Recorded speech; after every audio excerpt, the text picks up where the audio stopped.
Boucher. Merci. L'intérêt de ce rapport est qu'il établit un cadre de notre politique régionale.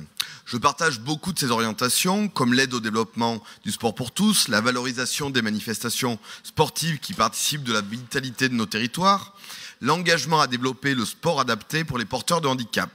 Il aurait été par contre nécessaire de clarifier un aspect aussi essentiel que symbolique. Monsieur le Président, vous déclariez dans les colonnes du Progrès que l'aide régionale au sport de haut niveau n'est pas un chèque en blanc. Encore heureux. Mais il faut préciser les choses.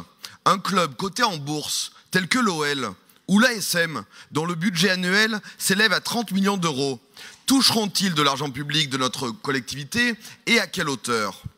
Quelles seront les contreparties assignées aux clubs pro en direction des amateurs ? Vous parlez de locomotive, mais notre appréciation est sans doute différente.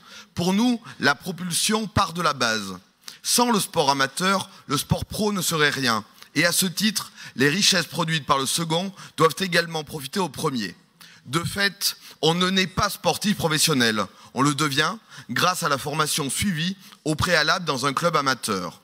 Nous partageons certains axes de ce plan régional, tels que la construction d'équipements sportifs en tout point du territoire, le soutien aux jeunes pousses du sport régional par le biais de notre engagement auprès des centres de formation. Le sport est souvent présenté comme un sujet consensuel.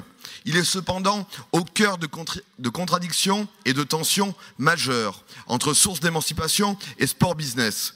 Notre rôle est de l'appréhender globalement et d'accompagner avec discernement ce vers quoi nous souhaitons qu'il s'oriente. Ce rapport ne le permet pas. Nous nous abstiendrons donc sur celui-ci.